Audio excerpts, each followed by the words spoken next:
आज Doubtnut app download करें। Doubtnut पर अपने सभी गणित, रसायन विज्ञान, भौतिक विज्ञान और जीव विज्ञान के डाउट्स का करो सफाया। बस प्रश्न की फोटो खींचो, एक ही प्रश्न को क्रॉप करो और तुरंत वीडियो सोल्यूशन पाओ। अभी डाउनलोड करें। क्वेश्चन दिया है कि निम्नांकित परिपथ में प्रदर्शित अमीटर तथा वोल्ट मीटर के पाठ्यांक क्या होंगे, ये पूछा जा रहा है प्रश्न में। जबकि परिपथ का शक्ति गुणांक भी हमें इस प्रश्न में ज्ञात करना होगा। यहाँ पर हमें दिया हुआ है सबसे पहले तो एक संधारित्र है। संधारित्र के लिए उसका परिमाण हमें दिया हुआ है, उसके साथ जुड़ा हुआ है प्रेरकत्व, ठीक है, जिसका परिमाण है यहाँ पर 0.1 हेनरी के रूप में। साथ ही साथ एक प्रतिरोध यहाँ पर जुड़ा हुआ है 20 ओम का। और यहाँ पर इस परिपथ में अगर हम देखें तो वोल्ट मीटर और एमीटर यहाँ पर जुड़े हुए हैं और बहने वाली धारा के लिए यहाँ पर उसका वोल्टेज का मान हमें दिया हुआ है प्रश्न में, ठीक है। तो अगर हम यहाँ पर देखिए कि हमें दिया क्या क्या है, सबसे पहले उन पदों को हम लिख लेते हैं, ठीक है। प्रश्न अनुसार सबसे पहले हमें दिया हुआ है वोल्टेज का मान v के रूप में। इसका मान यहाँ पर है 200, वर्गमूल 2 पर है यहाँ पर, ये बनता है साइन और 400 टी के रूप में, ठीक है, ये दिया है। अब हम इसका मान प्रामाणिक रूप से जो समीकरण होता है उससे तुलना करें तो प्रामाणिक समीकरण यहाँ पर हमारे पास क्या होगा, v बराबर होगा यहाँ पर v not sine omega T के रूप में, ठीक है। प्रामाणिक समीकरण है, समीकरण 1 दे देते हैं और इसकी तुलना हम कर लेते हैं। तुलना करने के बाद हमें क्या क्या पद मिलेंगे वो हम लिख ले रहे हैं। यहाँ पर v नॉट का मान जो हमें मिल रहा है, v नॉट का मान हमारे पास होगा 200 यहाँ पर वर्गमूल 2 वोल्ट के रूप में, ठीक है। इसके अलावा ओमेगा अगर हमने कोणीय आवृत्ति देखी है वहां पर तो ये हमारे पास है 400 किस में होगा, ये होगा रेडियन प्रति सेकंड पर। यहाँ पर प्रेरकत्व का मान L के रूप में हमारे पास दिया हुआ है 0.1 हेनरी के रूप में। इसके अलावा प्रतिरोध का मान हमारे पास है R बराबर 200 ओम के रूप में, ठीक है।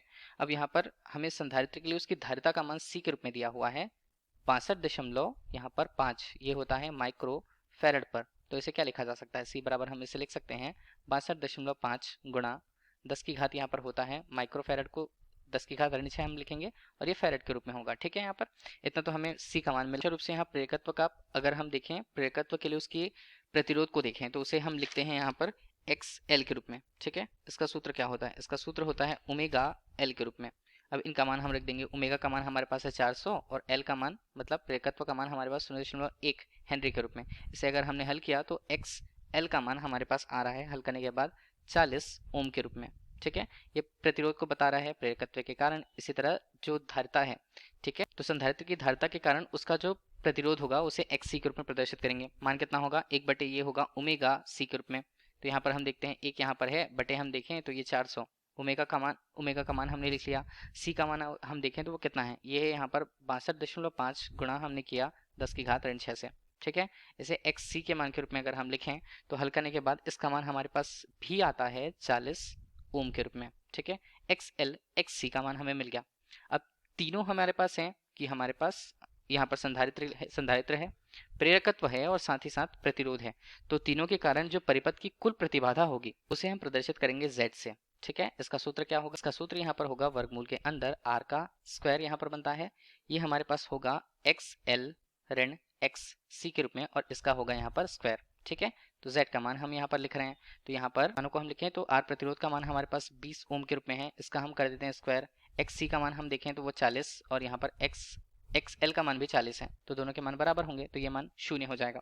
तो Z का मान हमारे पास हल करने के बाद सीधे ही आता है 20 ओम के रूप में, ठीक है। तो हमें उस परिपथ के लिए कुल प्रतिबाधा का मान Z के रूप में मिल गया है। अब हमें निकालना क्या है, हमें निकालने हैं अमीटर और वोल्ट मीटर के पाठ्यांक, ठीक है। तो पहला हमारे पास होता है अमीटर का पाठ्यांक। तो अमीटर का पाठ्यांक यहाँ पर हमारे पास बन कितना रहा है, परिपथ में धारा जितनी होगी उसके अनुसार हम उसके मान को देखेंगे। तो I यहाँ पर होगा, ये बनता है हमारे पास VRMS मतलब वर्ग माध्य मूल वेग का मान यहाँ पर, और साथ में अगर हम बटे करें तो ये प्रतिबाधा के मान को, कुल प्रतिबाधा के मान को प्रतिरोध के रूप में Z के रूप में प्रदर्शित करता है, ठीक है। तो I का मान अगर हम निकालें तो VRMS का मान हमारे पास V नॉट के रूप में होगा और यहाँ पर मान बनता है Z। यहाँ पर मान बन रहा है वर्गमूल 2 के रूप में, ठीक है। तो अब हम सभी मानों को रखते हैं। I का मान अगर हमें निकालना है, V नॉट का मान हमारे पास है 200 यहाँ पर वर्गमूल 2 के रूप में, और हम बटे पर मान रखें तो ये हमारे पास Z के रूप में अभी मान कितना आया 20 और यहाँ पर मान बनता है वर्गमूल 2।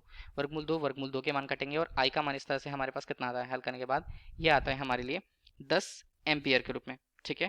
तो 10 एम्पियर हमें इस परिपथ में कुल बहने वाली धारा का मान अमीटर के पाठ्यांक के रूप में हमें प्राप्त हो जाएगा। जैसे अगर हम वोल्ट मीटर का पाठ्यांक देखें, मीटर का पाठ्यांक यहाँ पर होगा L और C के परिपथ में, L और C के परिपथ में जो उनके सिरों पर विभवांतर का मान होगा वो, ठीक है। तो इन सिरों के बीच हम विभवांतर का मान देखें तो वो क्या बनता है।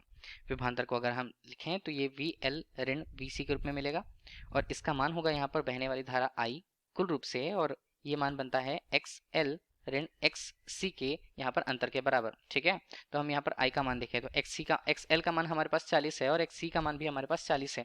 ठीक है, तो यहाँ पर ये मान हमारे पास कितना बन जा रहा है, ये मान तो हमारे पास 0 बन जा रहा है। इस तरह से अगर हम विभवांतर की बात करें कि VL ऋण VC के रूप में, तो इसका मान 0 आता है। ठीक है, इसके अलावा प्रश्न हमें पूछा है शक्ति गुणांक के रूप में, तो शक्ति गुणांक का मान कितना होगा। बात करें शक्ति गुणांक को हम प्रदर्शित करते हैं cos फाई से।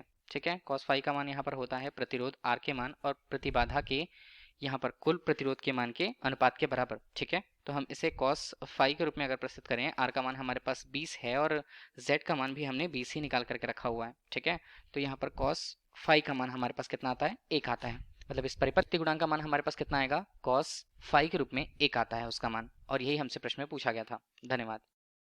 कक्षा 6 से 12वीं से लेकर नीट, IIT, JEE वो एडवांस के लेवल तक 1 करोड़ से ज्यादा छात्रों का भरोसा। आज ही डाउनलोड करें डाउटनेट ऐप या व्हाट्सएप करें अपने सारे डाउट्स 8400 400 400 पर।